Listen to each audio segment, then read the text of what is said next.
Okay, तो हम लोग आज मैप को देखते हैं। ज्योग्राफी का जो प्रारंभ है मैप से होता है, ठीक है। तो सबसे पहले हमारी जो समस्या रहती है कि भाई हमें ज्योग्राफी में याद नहीं होता है, उसका एक कारण जो होता है वो मैप होता है। दूसरी बात कि मैप भी याद करने की चीज़ होती है, लेकिन अगर हम मैप को याद करना चाहते हैं तो उसके लिए हमें कुछ सावधानियां रखनी पड़ती हैं, या इसको पढ़ने का एक तरीका होता है, उसको हमें ध्यान देना होता है, ठीक है। तो ज्योग्राफी को सबसे पहले जहाँ से स्टार्ट किया जाता है, अगर हम बात करें, ये ज्योग्राफी का अल्फ़ाबेट है, ये ज्योग्राफी की वर्णमाला है कि जब तक हमें मैप याद नहीं होगा तब तक ज्योग्राफी समझ में नहीं आएगी। अगर हम मैप याद कर लेते हैं तो ज्योग्राफी को, भूगोल को हमें रटने की ज़रूरत बिल्कुल नहीं पड़ने वाली है, ठीक है। तो चलते हैं हम लोग मैप पर।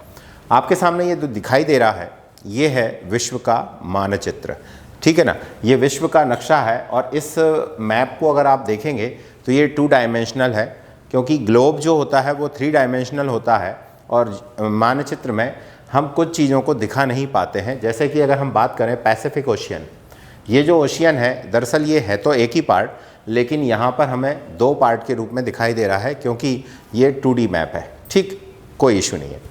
तो हमने पूरे पृथ्वी को, जो है हमारी जो पृथ्वी है, पहली बात तो ये कि कई प्लेट्स में डिवाइड है या उसके कई टुकड़े हो रखे हैं, और उन टुकड़ों को अगर हम बात करें तो प्लेट कहते हैं, ठीक। वो कैसे बनती हैं, क्या होता है, वो हम बाद में देखेंगे। हाल फिलहाल हम ये देखते हैं कि उन टुकड़ों के ऊपर जो स्थल है जहाँ पर निवास कर सकते हैं हम, उनको हम क्या कहते हैं, द्वीप कहते हैं, ठीक। अगर इस द्वीप का आकार बहुत ज़्यादा बड़ा हो जाता है तो हम उस द्वीप को कहते हैं महाद्वीप। तो मैं इधर एक गोला लगा रहा हूँ, इसको मैं बाद में डील करूँगा, लेकिन मैं आपसे कह रहा हूँ कि महाद्वीप, महाद्वीप यानी कि कंटिनेंट। अगर हम बात करें कि कंटिनेंट क्या होता है, तो एक ऐसा भू क्षेत्र, एक ऐसा लैंड एरिया जिसकी अपनी विशेषताएं होती हैं, उसमें पर्वत होते हैं, मैदान होते हैं, पठार होते हैं, नदियाँ होती हैं, और सभी ज्योग्राफिकल अगर हम बात करते हैं जितने भी टर्म्स यूज़ करते हैं वे सब उस पर पाए जाएंगे।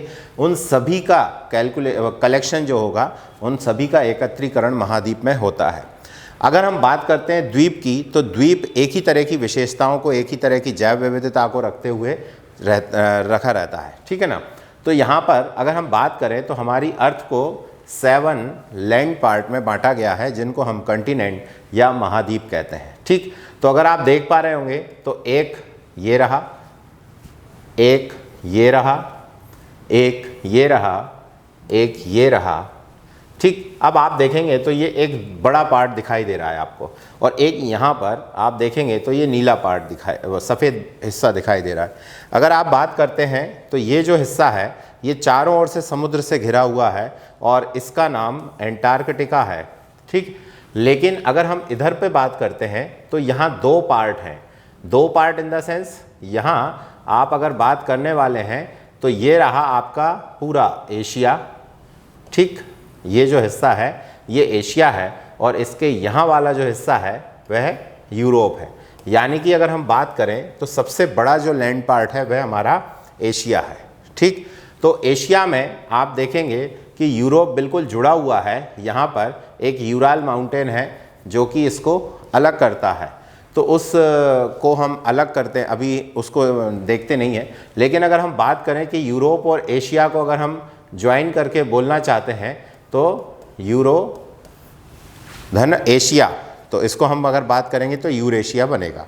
तो ये जो पूरा लैंड पार्ट है अगर हम बात करें तो ये यूरेशिया के नाम से जाना जाता है, ठीक। तो ये जो है सबसे बड़ा लैंड पार्ट है। फिर उसके बाद अगर आप देखेंगे तो उत्तरी अमेरिका, अफ्रीका, दक्षिणी अमेरिका, ऑस्ट्रेलिया और एंटार्कटिका है। तो ये जो आप देख रहे हैं ऑस्ट्रेलिया, ऑस्ट्रेलिया एक ऐसा महाद्वीप है जो अपने आप में एक देश भी है, यानी कि केवल एक ऐसा महाद्वीप जो देश भी है, ठीक है ना। तो ये सबसे छोटा लैंड पार्ट है। लेकिन अगर आप बात करें, मैंने अभी आपसे कहा था कि इस लैंड पार्ट को देखिए और इस लैंड पार्ट को देखिए। अगर हम इस भूभाग की बात करें तो ये ग्रीनलैंड है और ये ऑस्ट्रेलिया है। इसको हमने महाद्वीप नहीं कहा, इसको हमने महाद्वीप कह दिया। ऐसा क्यों? ऐसा इसलिए क्योंकि ये केवल एक ही तरह की भौगोलिक स्थितियों को रखता है, ठीक है। तो ये ऑस्ट्रेलिया जो है कई तरह की भौगोलिक स्थितियों को रखता है, इसीलिए हमने इसको महाद्वीप कहा है। ठीक। दूसरी बात, अगर हम बात करते हैं जलीय भाग की, तो हमारे पास में जलीय भाग कितने हैं? तो हमारे पास देखेंगे आप तो एक ये पूरा कनेक्शन जो है एक ही है। ठीक, एक ही है, पूरा एक ही है, ऐसा कहीं नहीं है कि ये अलग अलग होगा। ठीक, तो हमारा लेकिन फिर भी सुविधा की दृष्टि से हमने इनको बांट रखा है। तो ये जो हिस्सा है, ये वाला देख पा रहे हैं आप, ये north and south Pacific ocean है। ओवरऑल इसको हमें याद रखना है पैसिफिक ओशियन। ठीक, यानी कि प्रशांत महासागर। दूसरा भाग आप देख पा रहे हैं यहाँ पर, ये north Atlantic and south Atlantic जो है, इसको हमें याद रखना है अंध महासागर, यानी कि अटलांटिक ओशियन या अंध महासागर। ठीक। तीसरा आप देख पा रहे हैं ये वाला जो पार्ट है यहाँ से, ये है आपका इंडियन ओशियन या हिंद महासागर। ठीक। फिर अगर आप ऊपर चलते हैं तो ये जो पूरा पार्ट है ये है आपका आर्कटिक ओशियन। ठीक, और उसके अपोजिट में एंटार्कटिक ओशियन। ठीक है ना। तो एंटार्कटिक ओशियन जो है उसका दूसरा नाम यूज़ किया जाता है, जिसका नाम है दक्षिण महासागर। क्या नाम है? दक्षिण महासागर या सदर्न ओशियन। तो इसका जो पुराना नाम है वो है एंटार्कटिक। ओके, ध्यान दीजिए, एंटार्कटिक। और ये जो महाद्वीप है, ये कंटिनेंट जो है, ये है एंटार्कटिका। और ये जो ओशियन है इसका नाम है आर्कटिक। ठीक है ना। तो वाटर बॉडी को हमने ओशियन के रूप में और सी के रूप में डिवाइड किया हुआ है, सागर और महासागर। ठीक है ना। तो महा मतलब बड़ा, तो बड़ा जो वाटर पार्ट होगा या जलीय क्षेत्र होगा उसको हम बोलते हैं महासागर। और जो छोटा क्षेत्र होता है जो किसी देश के साथ में लगा हो या किसी भी देश के साथ में, अब ये जो महासागर है एकमात्र ऐसा महासागर है जो इंडिया के नाम से है, लेकिन अधिकतर जो देश हैं, जैसे आपने यहाँ देखा होगा साउथ चाइना सी है, ठीक है ना, जापान सी है। क्यों? ये देश के नाम से रखे गए, मतलब सागर जो है छोटा जलीय क्षेत्र होता है। ठीक है, बात समझ में आ रही है? ओके, तो हमें फिर से रिवीजन करते हैं। यहाँ पर 7 जो है हमारे पास में महाद्वीप या कंटिनेंट है और आपके पास में 5 महासागर हैं। लेकिन यहाँ अगर आप देखेंगे तो एक लाइन जाती है जिसका नाम है इक्वेटर। इक्वेटर के कारण हमने इन महासागरों को 2 पार्ट में डिवाइड किया हुआ है, यानी कि अंध महासागर को हमने 2 भागों में बांट दिया, उत्तरी और दक्षिणी, और इसको हमने उत्तरी और दक्षिणी प्रशांत महासागर को बांट रखा है। अब आप पूछेंगे कि सर ये उत्तरी और दक्षिणी कैसे हो गए? तो मैं आपको बता दूं कि हमेशा ध्यान रखिएगा कि मैप में ऊपर की ओर नॉर्थ यानी कि उत्तर होता है और उसके विपरीत में होता है दक्षिण यानी कि साउथ। ठीक, और यदि मैं बात करूं ईस्ट कहाँ होगा, तो ईस्ट यहाँ होगा, यानी कि ये होगा आपका पूर्व, और ये क्या होगा आपका वेस्ट यानी कि पश्चिम होगा। क्लियर है? तो आप इसको हमेशा याद रखिएगा कि ये क्या है, यानी कि कौन सी दिशा कहाँ है। तो अगर मैं आपसे बात करता हूँ, ये रहा हमारा भारत। अगर हम बात करते हैं कि भारत के किस दिशा में अफ्रीका है, तो हम कहेंगे कि वेस्ट में है, यानी कि पश्चिम में है। और अगर हम बात करें यूरोप के किस दिशा में भारत है, तो यूरोप के किस दिशा में है भारत, तो ध्यान दीजिए ये एग्जैक्ट नहीं है। मतलब अगर हम बात करें तो इसके बीच वाला जो हिस्सा है, ये जो हिस्सा दिख रहा है आपको, इसको भी नाम दे दिया गया है। तो इसको नाम क्या दे दिया गया है? ये है नॉर्थ ईस्ट और ये है नॉर्थ वेस्ट, यानी कि उत्तर पूर्व और उत्तर पश्चिम। तो उत्तर के सापेक्ष ही आपको लेना है, ठीक है ना। यहाँ दक्षिण के सापेक्ष लेना है, ये हो जाएगा दक्षिण पूर्व और ये हो जाएगा दक्षिण पश्चिम। क्लियर है? तो ये जो है साउथ वेस्ट और ये साउथ ईस्ट हो जाएगा। तो अगर मैं अब आपको समझाने की कोशिश करूं इंडिया और यूरोप के रेस्पेक्ट को, या यूरोप के सापेक्ष भारत किस दिशा में है, तो आप यहां से देख सकते हैं दक्षिण पूर्व दिशा में है, लेकिन ओवरऑल इसको पूर्व मान लिया जाता है ना, लेकिन गलत है वो। ज्योग्राफी की दृष्टि से देखेंगे तो अब भारत के, अगर आप अफ्रीका को देख रहे हैं तो बिल्कुल सीधा सीधा जा रहे हैं वेस्ट में, और अफ्रीका के रेस्पेक्ट में अगर हम देखें तो हम कहाँ हैं, पूर्व में, ठीक है। अगर दक्षिण अमेरिका के उत्तर अमेरिका की तुलना करेंगे तो उत्तर अमेरिका के दक्षिण में दक्षिण अमेरिका है और उत्तर में उत्तर अमेरिका है, ठीक है ना, किसके, दक्षिण अमेरिका के।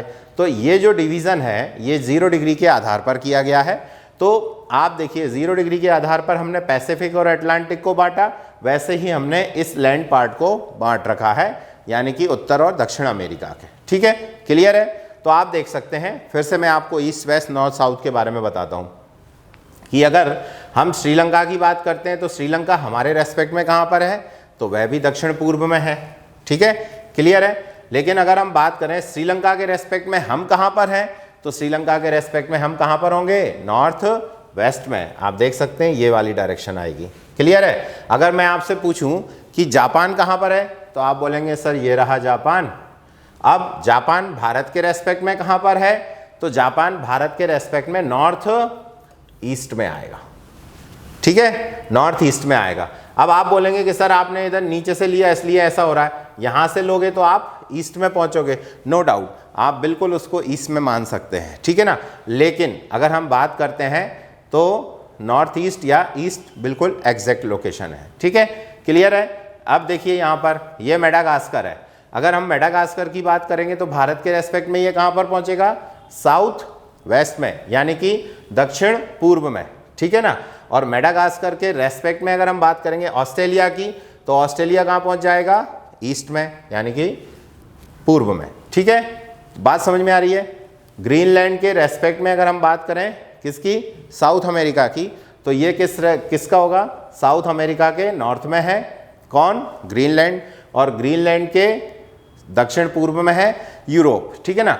तो आपने देखा होगा, एक शब्द सुना होगा आपने पश्चिमी सभ्यता। पश्चिमी सभ्यता क्या होता है, तो पश्चिमी सभ्यता का मतलब ये है कि भारत के पश्चिम में जो है, अब देखिए भारत के पश्चिम में कौन है, अरब है, अफ्रीका है, लेकिन इसको हमने पश्चिमी सभ्यता ना कहकर हमने पश्चिमी सभ्यता किसे कहा है, हमने पश्चिमी सभ्यता इसे कह दिया, किसको, इसको, यूरोप को। यानी कि ये जो यूरोप वासी हैं ये पश्चिम से आए थे, इसीलिए ये हमारे लिए जो है पश्चिमी सभ्यता के दायक हैं, तो हम इनके लिए कौन है, पूर्व, ठीक है ना। आपने एक और सुना होगा, पूर्व की ओर देखो, लुक ईस्ट पॉलिसी सुना होगा, पूर्व की ओर देखो नीति। तो वह भारत की जो नीति है वह क्या बता रही है आपको, पूर्व की ओर देखो। अब भारत अगर पूर्व की ओर देखेगा तो कहाँ देखेगा, भारत पूर्व की ओर देखेगा तो इधर देखेगा 1, फिर इधर देखेगा 2, ये देखेगा 3, ये पूरा क्षेत्र भारत का पूर्व की ओर देखो के अंतर्गत आ जाएगा। यानी कि अगर हम भारत को पूर्व की ओर दिखाना चाहते हैं तो यहाँ देखेगा भारत, ये लाओस, कंबोडिया, वियतनाम वाला जो हिस्सा है वहाँ, मतलब भारत के पूर्व में जो है उसकी ओर देखने की नीति है, ठीक है ना, मतलब इन देशों पर ध्यान देने की नीति है, क्लियर है। तो बात समझ में आ रही है आपको कि दिशा कैसे लेना है।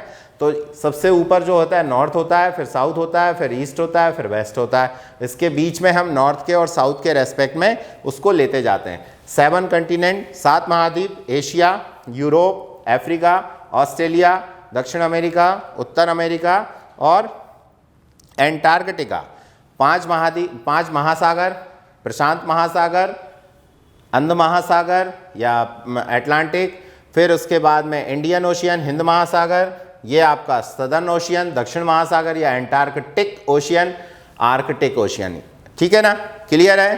तो ये आपके, हमने पूरे विश्व को नहीं, हमने केवल और केवल अपनी पृथ्वी को या उसकी पृथ्वी की ऊपरी सतह को जल और थल में हमने डिवाइड किया हुआ है। अगर हम उसको लैंड और वाटर बार डिवाइड करते हैं तो हमारे पास में ये 7 और 5 का कॉम्बिनेशन आता है, लेकिन अगर आप इसके नॉर्थ और साउथ को भी इंक्लूड कर लेते हैं तो ये 7 का कॉम्बिनेशन आ जाता है।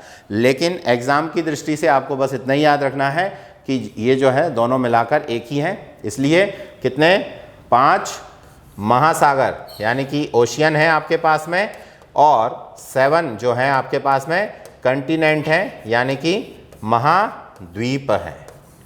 ठीक है, ओके। चलिए, तो इसके आगे हम